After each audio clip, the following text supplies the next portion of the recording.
Salut, c'est Karoun, bienvenue sur Top Secret Painting. Eh bien, c'est la suite des unboxings du Commonwealth pour Armored Clash. Je vous présente la boîte du Miron que vous avez peut-être vu à la fin de la vidéo précédente sur Introductory Set. Donc, c'est le gros Landship en résine qui est une énorme foreuse. Énorme, énorme. J'ai évidemment ouvert la boîte dès que je l'ai reçue pour voir à quoi ça ressemblait. Le truc est monstrueux, c'est un bloc de résine, je crois qu'on n'a pas fait plus gros encore. Donc c'est énorme, c'est super lourd. On va voir ça, je vais faire le montage avec vous, je pense, parce qu'il y a pas mal, à mon avis, il y aura des trucs à dire. Donc je pense que je vais filmer le montage, comme je l'ai fait pour le Durango, pour le train de l'Union. Au moins le montage, l'aimantation et tout ça. Et est-ce que je ferai de la peinture? On verra. Ok. Donc on y va, on ouvre la boîte, on regarde tout ce qu'il y a, et puis après on fait du montage. Allez, go, c'est parti. Allez, on ouvre la boîte, regardons ce que ça contient. Hop là. Donc, on va avoir le Miron qui peut être en deux versions. Le Miron de base, Super Heavy Borer, qui va avoir des canons, un gros mortier à l'arrière on dirait, des canons sur les côtés, etc. Et la version Cryotransport, le Mamont, je sais pas comment on dit, Cryotransport qui va avoir des générateurs cryo à la place des trois armes là en résine. On va voir ça après. Et ensuite vous allez avoir deux grappes de heavy, de grappes heavy. Donc vous allez avoir deux Tsartank, deux socles de Keshig, les 5 socles de moto hussard, les 5 socles de cavaliers mongols et de Rodina. Voilà. Tout ça sur les grappes en plastique. Alors, on ouvre. Schlop. Donc, comme d'hab, le petit prospectus qui vous présente Armored Clash d'un côté, Dystopian Wars de l'autre, avec le site où vous pouvez télécharger tous les règles du jeu qui sont gratuites, du background, les notices de montage qui sont là-dessus, ça c'est important à savoir, les cartes d'unités, statistiques, etc. de vos unités pour le jeu. Voilà, tout est sur le site. Le sac de résine, ok. Je vais y revenir ensuite. Et puis on va avoir pour tout ce qui est plastique, des grappes de... Qu'est-ce qui se passe? Ah d'accord, ok. Donc des petites grappes de petits socles classiques qu'on a depuis le début. Il y a 4 grappes. Ensuite, on va avoir deux grappes, ou plutôt c'était une grande grappe, celle avec les grands socles, les nouveaux grands socles. Voilà, donc vous avez une grappe entière avec notamment les socles pour les Keshig et les grands socles allongés pour les Rodina, et les autres devraient ne pas vous servir normalement, vu ce qu'on a vu pour l'Introductory Set dans la précédente vidéo. Et puis donc vous allez avoir les deux grappes Armored Regiment, c'est les deux mêmes, d'accord, les deux mêmes grappes. Où vous avez de quoi monter tout ça, toutes les figurines en plastique dont je viens de parler. Voilà, je ne reviens pas dessus. Si vous voulez voir en détail toutes ces figurines, notamment les grappes, allez voir la vidéo précédente. Bon, on y va.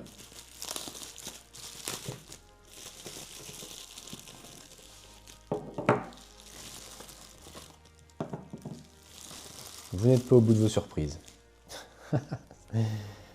Ça c'est génial. La taille du... Il faut que je mesure la taille du... Vous voyez la taille que ça fait dans ma main. C'est monstrueux. Voilà, donc ce bout de résine, je ne sais pas si vous vous rendez compte, fait la taille de ma main. D'accord. C'est monstrueux. On a des chenilles tout autour là. On va faire un premier pré-assemblage pour avoir une idée un peu de à quoi ça ressemble. Donc je vais avoir un petit marqueur de foreuse qui sort, et ben, c'est le même que celui qui est dans l'introductory set, sauf qu'il est en résine parce que vous n'avez pas les grappes. Il est sur la grappe des Light Regiment avec les petites foreuses. Vous n'en avez pas dans cette boîte, donc ils vous ont mis le même en résine. Voilà, ça c'est la porte. Une fois que la foreuse sort de terre et va pouvoir déployer ses troupes qu'elle transporte, sans doute. Alors, on va avoir là 2 canons qui vont aller sur les côtés. On a cette pièce qui s'est détachée visiblement. C'est une pièce qui va sur le côté. Je ne sais pas trop pourquoi elle n'est pas... j'ai pas bien compris, on verra mieux quand ce sera monté. Pourquoi cette pièce est à part, je ne sais pas. Vous avez un certain nombre de petits canons. Il y a 6 petits canons qui vont aller un petit peu partout autour sur le corps de la foreuse. Il y en a encore 2 autres là. Est-ce que c'est les mêmes? Non, ils sont plus gros. Ça c'est étonnant, je ne comprends pas. On dirait que c'est les mêmes trucs que sur le Tsar Tank. Pourquoi le Tsar Tank en version Strike Tank? Voilà, il y avait cette partie-là qui va sur le tank, là, sur le Strike Tank. Et on dirait que ce sont les mêmes. Oui, ce sont les mêmes. Alors je ne sais pas pourquoi, pour l'instant. Est-ce qu'ils vont quelque part sur le corps de la foreuse? Je ne l'ai pas vu sur la notice de montage. Est-ce qu'ils vous ont mis ça parce que vous n'allez pas avoir les pièces pour le Tsar Tank? Bah si, parce que vous avez les grappes entières du Tsar Tank. Donc je ne sais pas, je vais essayer de résoudre ce mystère. Vous avez un gros mortier, celui qui va sur le dos, comme je vous l'ai montré avant. Là. Vous avez la pointe de la foreuse qui va aller dans la grosse partie qui est fort. Et les 3 générateurs cryo qui vont aller sur la foreuse en version générateur cryo. Voilà. Et puis voilà. Et ça, je ne sais plus ce que c'est. Oui, c'est un bout du corps aussi. Donc, en gros... on va avoir ça qui va se coller là. Je vais réussir à le mettre dans les trous, je n'y arrive pas en regardant ma caméra en même temps. Bref. Bon, ok, c'est pas grave, je vais y arriver après. On a la porte, la section avec la porte qui se met là.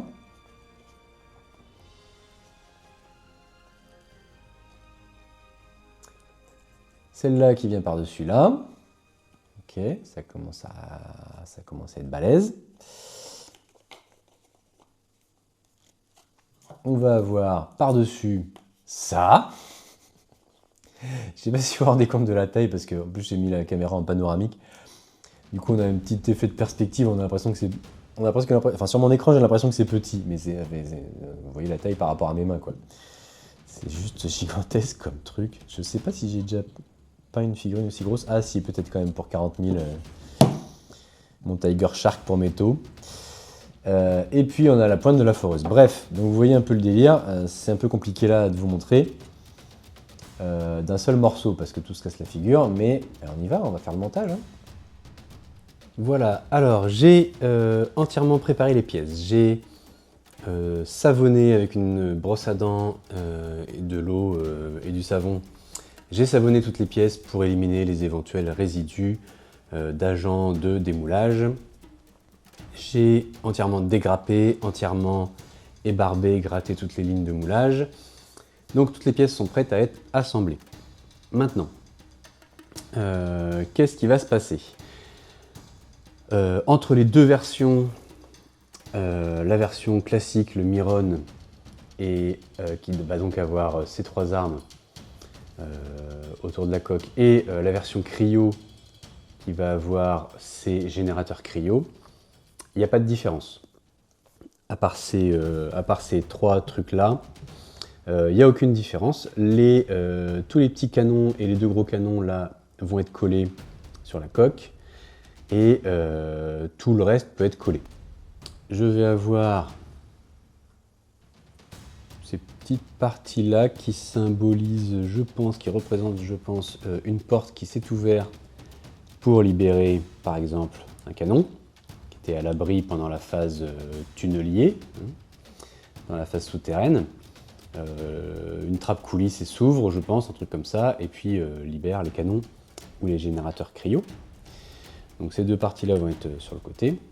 Les trois emplacements pour les générateurs ou ce gros mortier et les deux canons, ça va être les trois gros emplacements là qu'on va trouver autour. Donc il y en a deux sur le côté. Finalement, là vous avez la porte. Donc on va avoir deux sur le côté et un sur le dessus. Les deux sur le côté, ça va être les deux canons.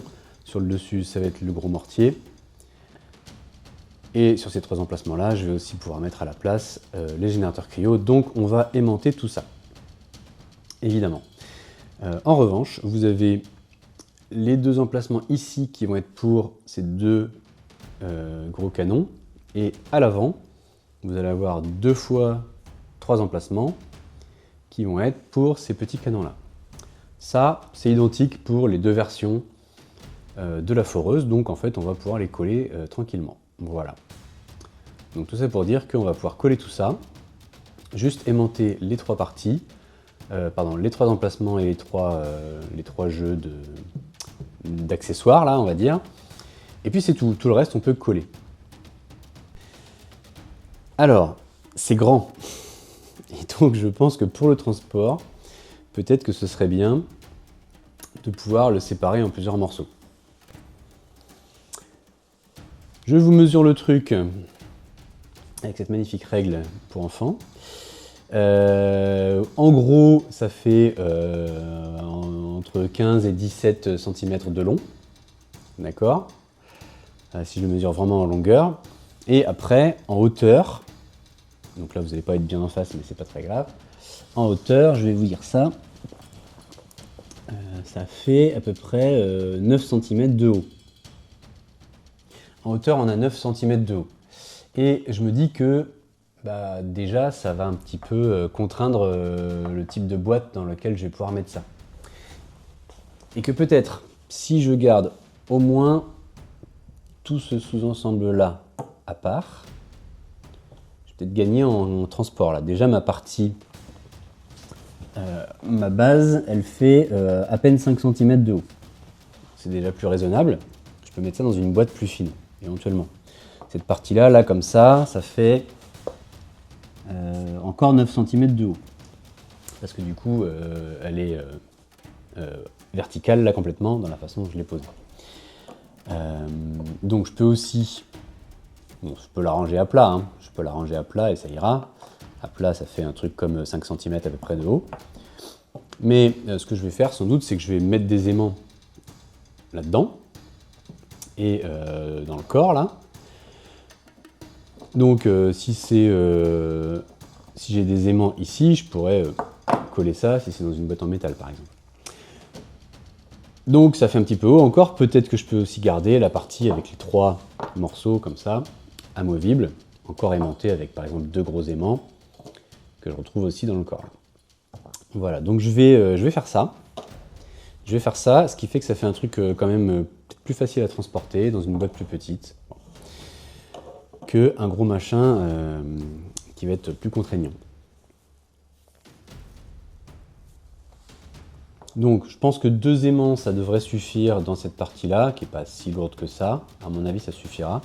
Les aimants dont je parle, évidemment, c'est toujours mes aimants de 5 mm de diamètre par 2 mm d'épaisseur, qui sont relativement costauds. Je pense que 2 ça suffit. Éventuellement, j'en mettrai un troisième, mais je pense que 2, ça suffira. Là, je pense que je vais peut-être en mettre 3, parce qu'une fois qu'il y aura ça plus ça, ça fait quand même pas mal de poids, même si en fait, une fois que c'est posé là, ça repose son poids sur la base. Mais sait-on jamais que ça... Voilà. Bon. Alors, si j'en mets 3, eh ben, évidemment, vous le voyez venir, j'ai la solution de les mettre à la place des 3 picots là, qui sont là. Comme ça, je suis sûr qu'ils sont bien en place. Donc je vais peut-être faire ça, parce que si je fais ça, je suis sûr qu'ils sont bien au bon endroit. J'ai juste à raser ceux-là et percer à la place et mettre des aimants. Et je pense que ça peut être pas mal. Ou alors, je garde ces picots et ces trous là comme des trompeurs en fait, outils pour le caler bien en place, pour être sûr qu'il se cale bien en place. Et puis je mets plutôt mes aimants ailleurs, par exemple là, là et là. Ou alors en mettre seulement deux, je sais pas. Je pense qu'il vaut mieux en mettre trois. Le truc c'est que, de toute façon, ils se mettent pas très bien les petits picots là dans les trous. Ils ont un peu du mal à rentrer vraiment dedans parce qu'ils sont pas très épais. Et je pense qu'il y a dû y avoir un petit peu de retrait de la résine. Vous ne voyez pas forcément, mais je pense que c'est un petit peu creusé là. À mon avis, la résine c'est un petit peu rétracté. Ouais, vous allez le voir comme ça. Vous voyez que c'est pas parfaitement droit. La résine a dû... Alors c'était une bonne idée de départ. Je pense qu'ils auraient dû les faire un peu plus profonds. Des trous un peu plus profonds et des petits tétons là un petit peu plus grands pour... Voilà, pour compenser ça. Parce qu'en fait, du coup, il y a un petit peu de retrait de la résine et finalement, j'ai du mal à les rentrer dedans. Ça rentre pas vraiment. Donc, je pense que je vais me baser là-dessus pour aimanter. Voilà, comme ça, j'aurais pas à me casser la tête. Je suis sûr que mes trous sont bien en place. Et le truc que j'ai pas vérifié, c'est, tiens, si ça se trouve, j'ai déjà des trous de 5 mm ou presque. Bah ouais, c'est à peu près bon. Oui, ça rentre. Je vais juste avoir à creuser plus profond et puis ça va rentrer. Voilà, allez, on fait ça. Bon, alors, j'étais parti pour coller ces deux parties ensemble. Mais je me rends compte que, en fait, je sais pas si vous pourrez le voir, ça me paraît un peu compliqué, mais c'est pas parfaitement plat non plus, la surface ici, de contact entre les deux. Ce qui fait que j'ai pas une surface de contact parfaite, que quand je les mets l'un sur l'autre, eh ben, je pense qu'en fait, j'arrive à voir un jour, moi, ici. Donc je pense que ça ne touche que peut-être en haut et en bas, et qu'entre les deux, j'ai un jour. Donc, ce que je pense faire, c'est utiliser la technique du bicarbonate de soude avec la super glue pour faire un collage plus costaud. Parce que si je colle ça comme ça, peut-être que ça va juste toucher là et là. Je suis pas sûr de la solidité à 100%. Donc je préfère essayer de renforcer un petit peu. Je ne sais pas si vous le savez, mais quand on utilise du bicarbonate de soude, donc baking soda en anglais, et de la super glue, ça fait une réaction chimique qui fait un collage très puissant et en plus très rapide. Le truc, c'est qu'on ne peut pas mélanger le bicarbonate et la colle et l'appliquer pour faire un bon contact après. Il va prendre tout de suite, quasiment instantanément.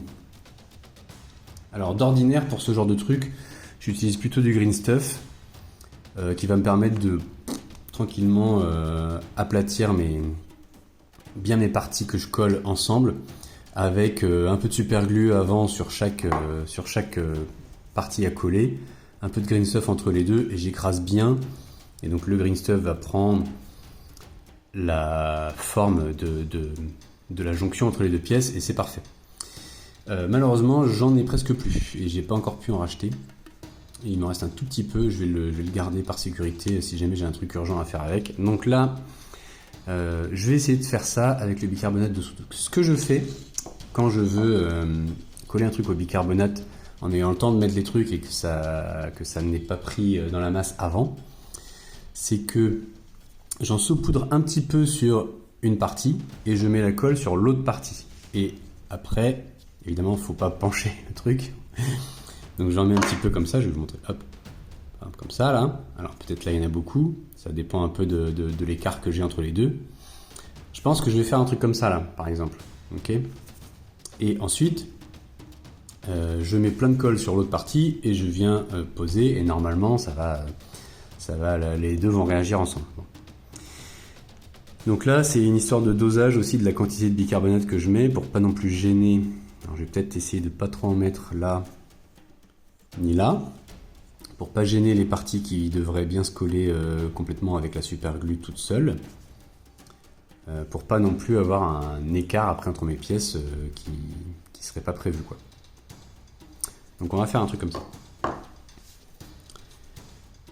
Alors, je sais pas trop quelle épaisseur je peux en mettre pour rester raisonnable, mais en même temps combler un petit peu cet espace qu'il y a entre les deux parties.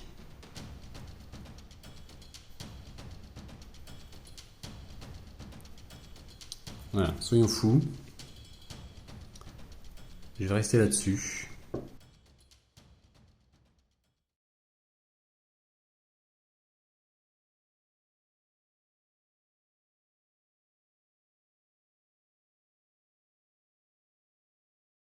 Allez, admettons.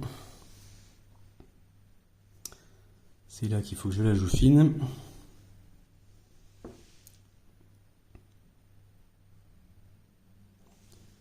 Je vais m'appuyer sur la table.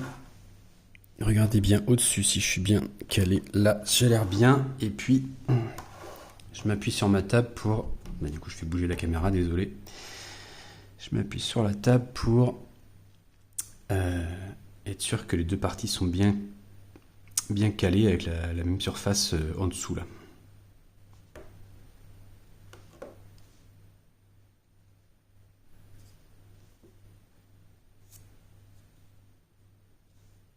À peu près.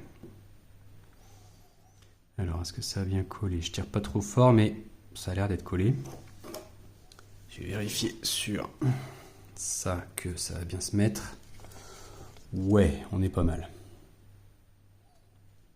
On est pas mal. Je me retrouve là bien calé en bas ici et je n'ai pas de jour qui est apparu là parce que je serais pas bien d'équerre ou quoi.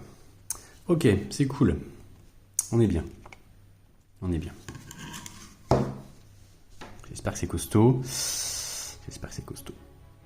Peut-être que je renforcerai un petit peu en remettant un petit peu là. Vous voyez, je peux peut-être faire un truc comme ça.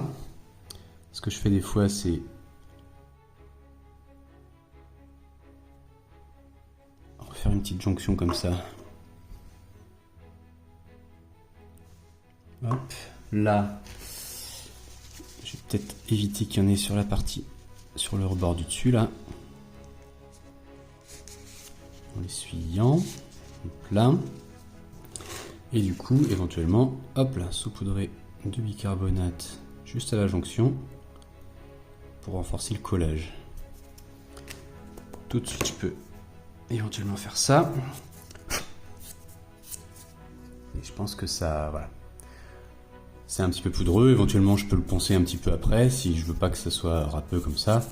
Ça s'enlève assez bien, mais je pense que juste avec ce que j'ai fait dans la jonction, ça a dû renforcer le collage un petit peu.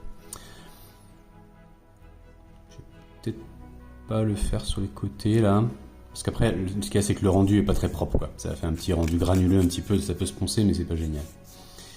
C'est toujours mieux de faire ça avec du green stuff. Là, je mettrais peut-être du green stuff liquide. Je vais faire la même combine ici.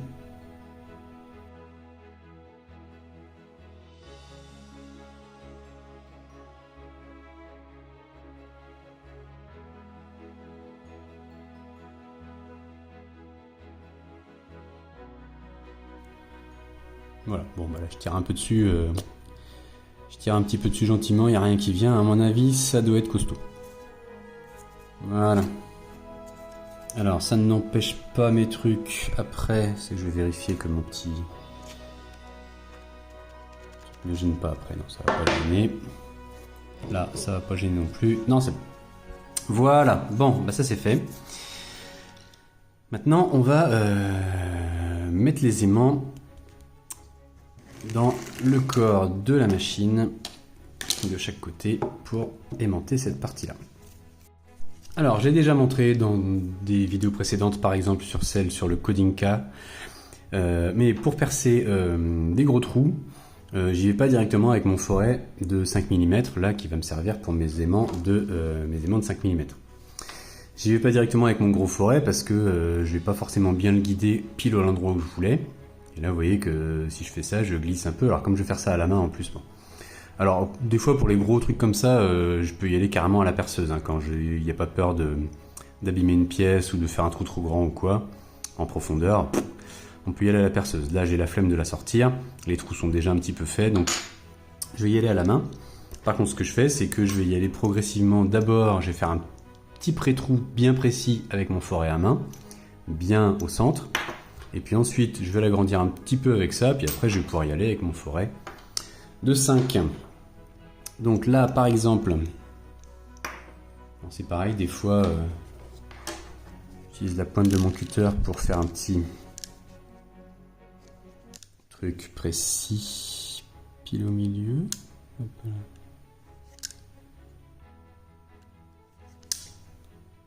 Voilà, par exemple, pour guider, donc là vous allez pas voir, c'est tout petit, si on voit que j'ai fait un petit point, pour guider mon petit forêt à main, là je suis pas mal au milieu,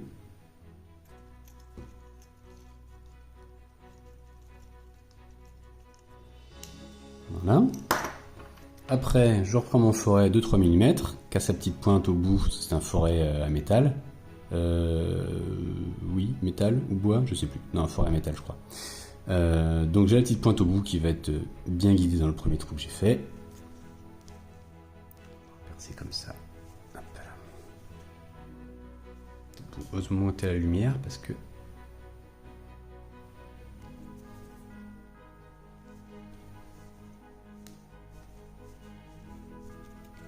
c'est pas toujours très agréable de manipuler le forêt à main nue parce que c'est un petit peu tranchant.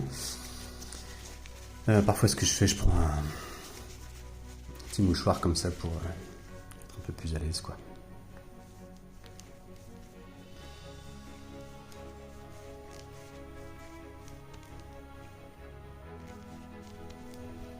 Voilà, là j'ai un beau trou bien centré.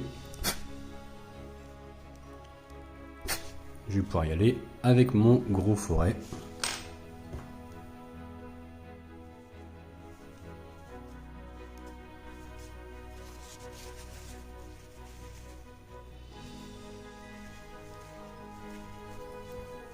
Puis voilà.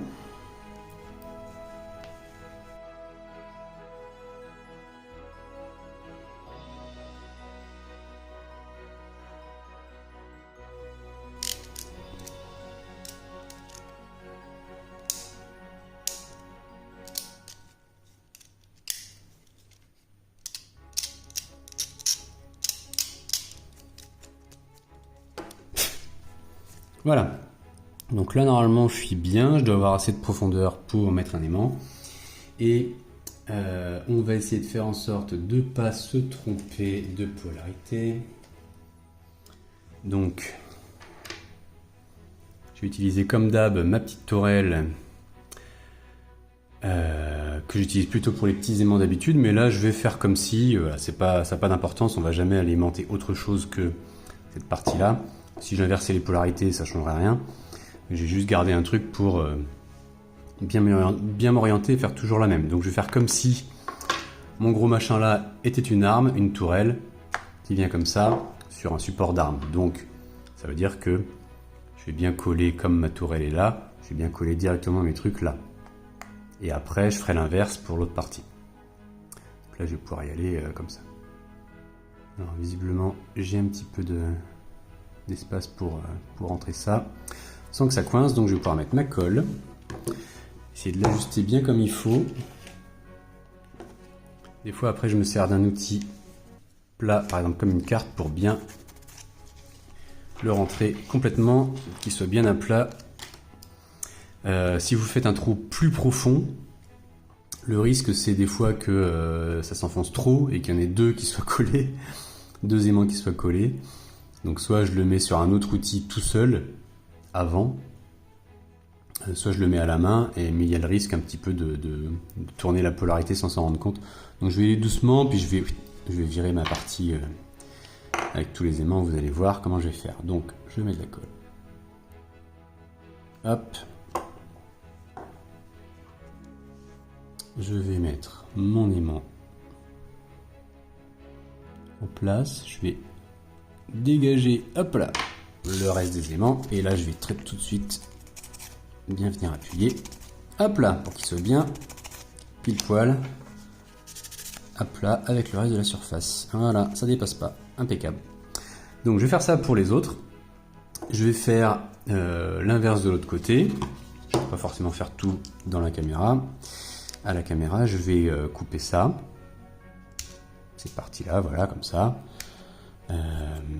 Normalement, je devrais toujours voir où est le truc. Donc je vais en laisser une petite épaisseur. Tiens, ça me permet de voir où était le... De toute façon, ça va partir avec mon gros forêt de 5. Ça va me permettre de bien caler mon trou, mon pré-trou, avec le petit forêt.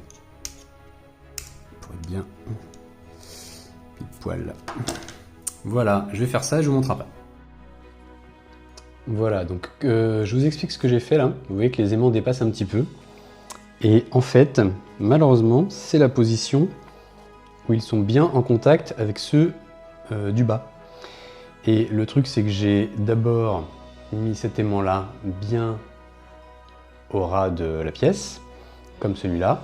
Et en fait, ça n'aimantait quasiment pas. Parce que je pense que comme il y a un petit peu de jour entre les deux pièces, au milieu là, eh bien, ils n'étaient pas en contact et donc ça n'aimantait pas suffisamment.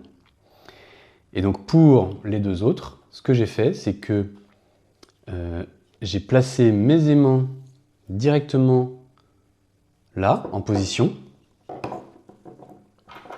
comme ça. Voilà. J'ai placé les aimants directement en position, là, prêts à être collés dans l'autre pièce.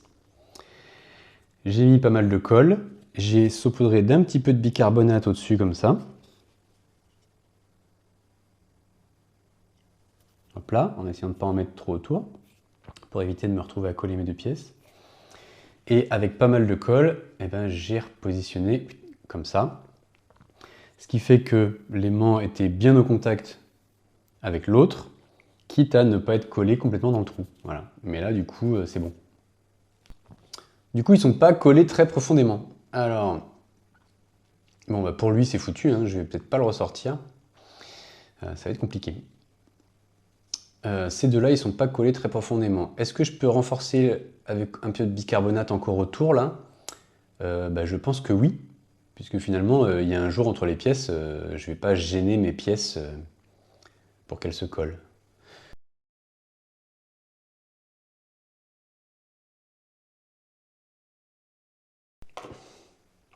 Saupoudrer autour. Je laisse prendre un petit peu. Et j'enlève. Et là, j'ai fait un petit manchon autour là, qui devrait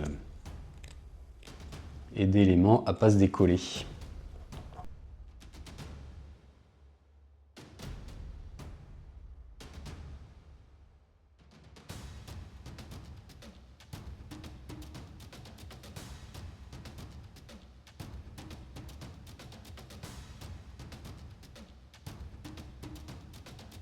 Voilà, donc ça normalement ça devrait être costaud. Maintenant, est-ce que ça tient?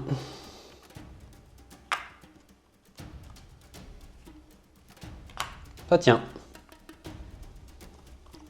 Si je scoute très fort, je vais réussir à le décoller, mais ça tient. J'aurais bien aimé avoir mes 3 aimants qui collent réellement, mais visiblement il n'y en a que 2 qui vont faire le job.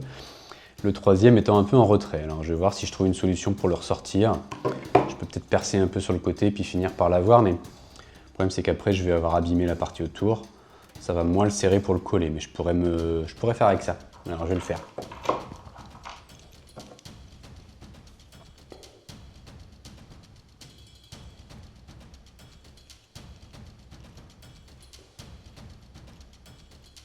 Percer comme ça pour arriver sur le côté, voire arriver en dessous. J'avais déjà fait ça une fois pour arriver à ressortir un aimant. Ordinairement, ce que je fais, c'est que je perce de l'autre côté pour arriver à le pousser après, mais là, vu l'épaisseur, on va oublier. Hein.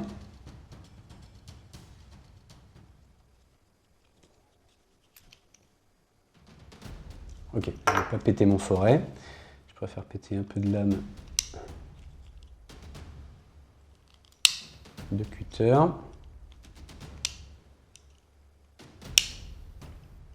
Éventuellement, voilà, je vais faire un petit trou comme ça sur le côté pour pouvoir aller faire levier et espérer le ressortir. Avec je sais pas quoi.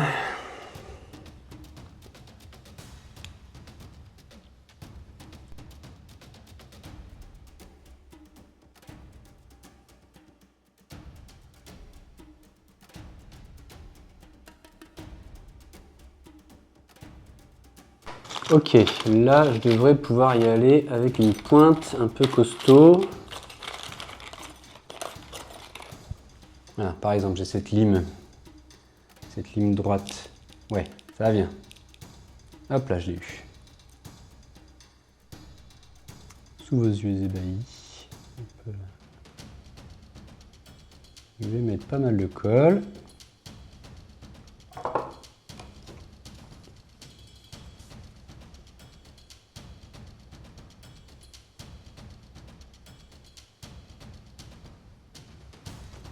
Petite dose de bicarbonate de soude et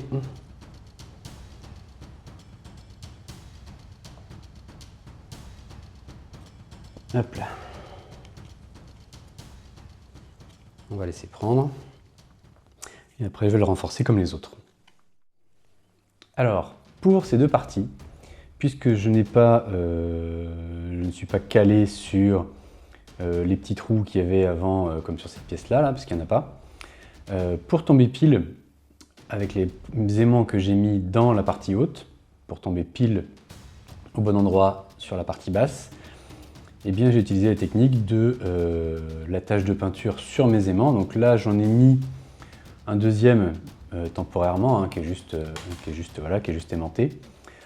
Du coup, il est parti. J'en ai mis un deuxième parce qu'il y a un petit peu de jeu entre les pièces pour que ça puisse appuyer sur l'autre partie. Donc j'ai mis de la peinture sur ces aimants et j'ai bien calé pour bien regarder où j'allais me mettre pour être bien en face, et j'ai appuyé simplement mes pièces et donc ça a fait une tache de peinture à l'endroit où je vais devoir percer normalement en espérant que j'ai pas bougé. Voilà. Et voilà, j'ai terminé le montage de la foreuse et je vais vous montrer tout ça. Alors, je vous ai remis en plus les figurines en plastique. Là, vous avez à peu près la moitié du contenu de la boîte. Pour rappel, vous avez 2 socles de Sky Cutter, vous avez 2 socles de Tsar Battle Tank, vous avez 2 Rodina, vous avez 5 socles de moto Hussard et vous avez 5 socles d'éclaireurs mongols, d'éclaireurs des steppes. Donc ici, j'ai 3 socles de cavalier mongol, j'ai 3 socles de moto, un Rodina, un char et un socle de Keshik. Donc il y a à peu près la moitié du contenu. Voilà, vous pouvez voir la taille monstrueuse de cette foreuse, donc comparée à la cavalerie, comparée aux motos. Je vais aller vous chercher d'autres figurines peut-être de piétons où on va peut-être mieux se rendre compte. Et aussi comparé à un char. Voilà, donc là je vous ai remis de l'infanterie à côté.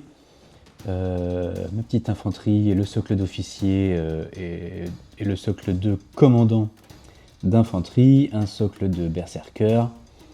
Et voilà, qu'on se rende compte un petit peu de la taille du truc.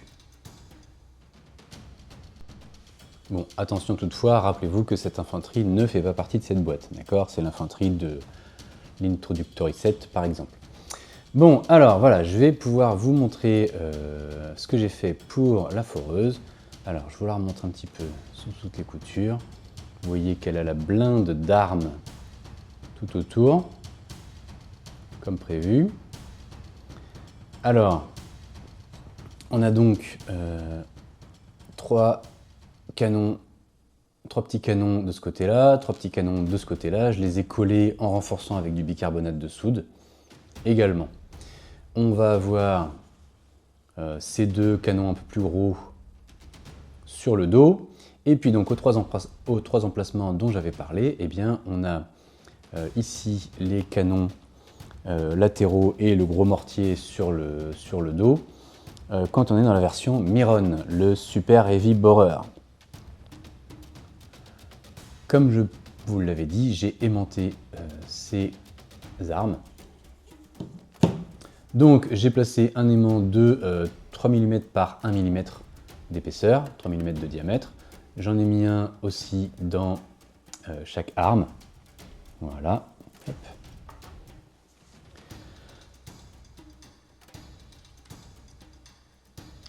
Hop là. Ça marche très bien. Ces armes en résine restent très légères, donc un petit aimant comme ça suffit largement. J'ai hésité à mettre un plus gros, mais ça suffit. J'ai un petit peu retaillé le tour, désépaissi un petit peu le diamètre en grattant un petit peu avec mon cutter. Comme vous pouvez le voir, c'est pas très régulier, c'est pas très grave.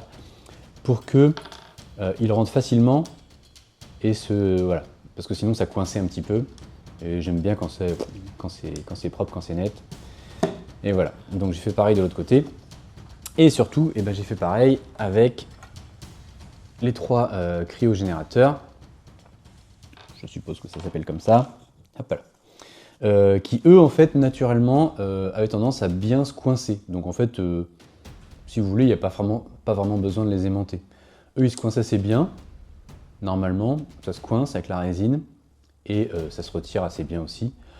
Mais bon, quitte à avoir mis des aimants, je préférais tout aimanter, que ce soit bien propre. Et voilà, du coup, j'ai fait pareil, j'ai désépaissi un petit peu, j'ai réduit un petit peu le diamètre en grattant. Et puis voilà. Et du coup, hop, vous voyez que ça rentre très facilement. Hop. Et hop. Alors, on est là dans la version cryo qui s'appelle Mamont.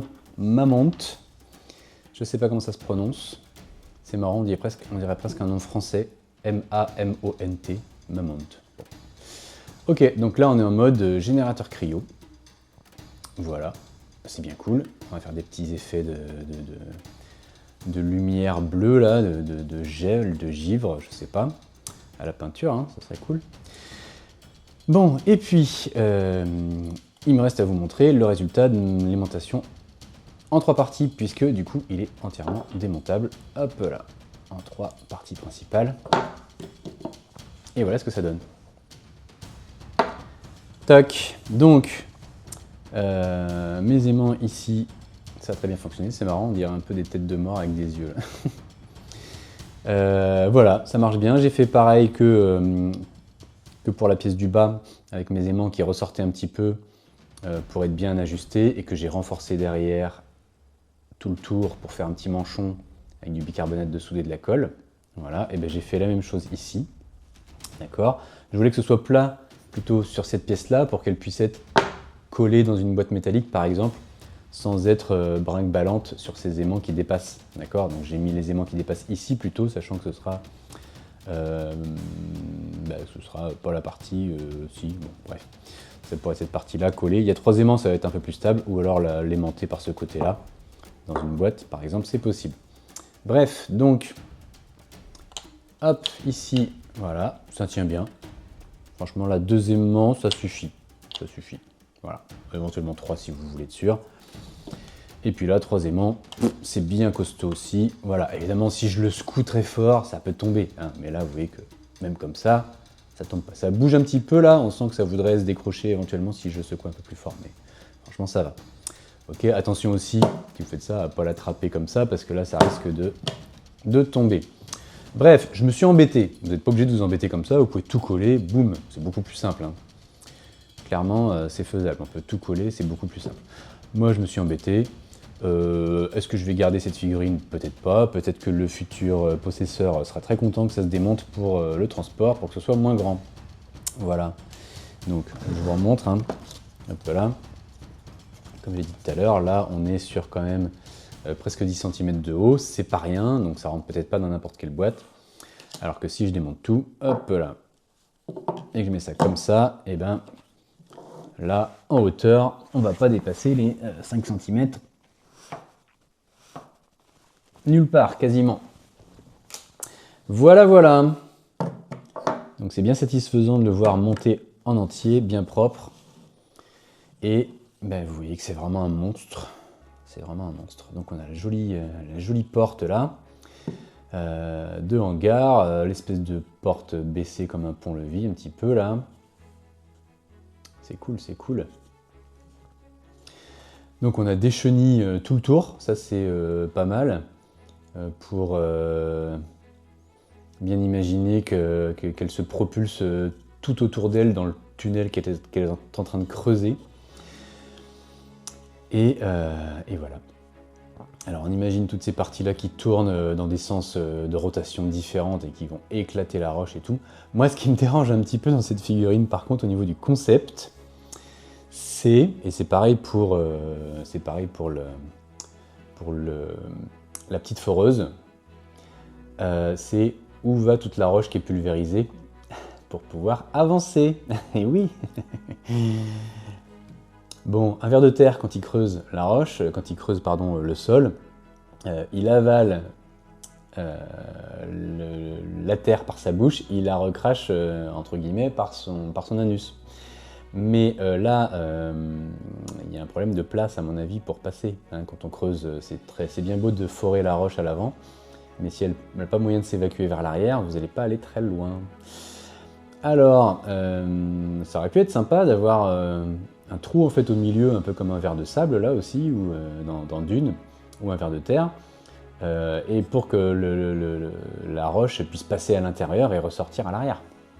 Ce qui finalement était le cas, je pense, dans l'ancienne figurine de Spartan, le Vorkuta. Alors je l'ai ressorti parce que je me suis dit que c'était vraiment le moment idéal de comparer les tailles. On était sur un concept vraiment identique, hein, la grosse foreuse qui sort du sol avec le même angle et tout. Mais là, il y avait cette petite idée intéressante de peut-être que ça passe à l'intérieur, que c'est bien broyé et que ça ressort de l'autre côté. Alors forcément, ça réduit l'espace de transport à l'intérieur. Problème, le concept de transport de char et tout paraît compliqué là. Bref, alors voilà, je vous ai ressorti ça pour comparer la taille, comparer avec la petite foreuse aussi. C'est quand même assez fun de voir la différence de taille. Donc la petite foreuse tiendrait aisément dans la grande aussi, d'accord, sachant que bon, là c'est la version artillerie avec le truc qui est sorti, mais en gros ça fait cette taille-là. Cool. Donc elle est vraiment minuscule, enfin l'autre est vraiment immense, hein, l'autre est vraiment gigantesque à côté. Hop là. Et donc, mon ancienne foreuse Spartan, voilà, pour ceux qui en sont aussi les possesseurs, est-ce que vous pouvez la réutiliser? Encore une fois, ça paraît compliqué, on est toujours un petit peu dans un entre-deux, c'est-à-dire que c'est beaucoup plus gros qu'une foreuse crotte, c'est beaucoup plus petit que la Mironne, évidemment. Un peu là. Ok. Beaucoup plus petit. Évidemment, c'était pas la même échelle du tout. Je vous les montre. Hop là.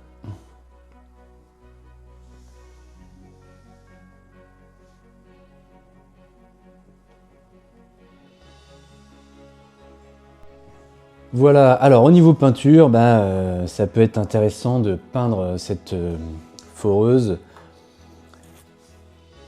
évidemment très sale. Hein. On se doute qu'elle ne va pas ressortir de son tunnel nickel chrome, propre comme un sous neuf. Et donc ça peut être intéressant de la peindre avec vraiment plein de marron, de couleur de poussière dans tous les creux. Pour que ce soit vraiment logique.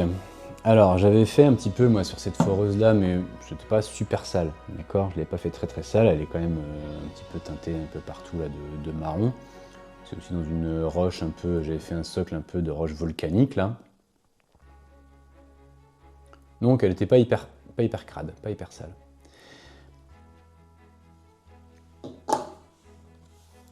Là ça peut être intéressant de faire une sous-couche de couleur poussière, comme du Zandri Dust, et de peindre après avec des brossages inversés, c'est-à-dire de peindre après avec un gros brossage de marron de type de marron moyen bien saturé de type Scabred, ensuite un brossage un peu plus foncé mais plus léger d'un marron plus foncé de type Rhinox Hide, et après sur cette base marron qui est plus clair dans les creux comme de la poussière par exemple, et repeindre par brossage juste aux endroits bien exposés à la lumière, là, repeindre de la couleur pour faire vraiment un truc qui est tout crade dans tous les creux quoi. Repeindre de la couleur du blanc, du rouge, je sais pas, mais sans aller dans les creux là où vous avez mis le marron.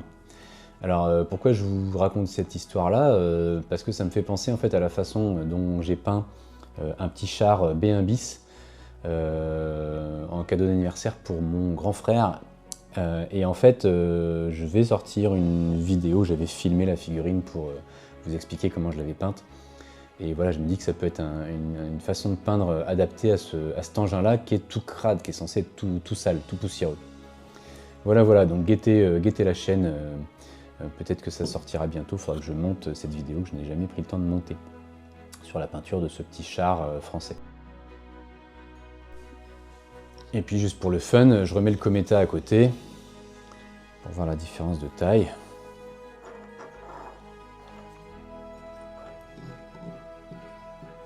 Voilà.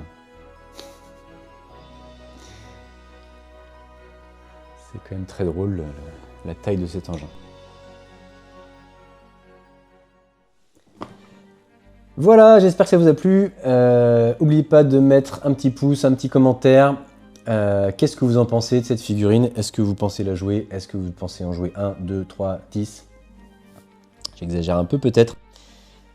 Et moi, je vous laisse avec une petite vue immersive comme d'habitude. Et je vous dis à la prochaine. Ciao!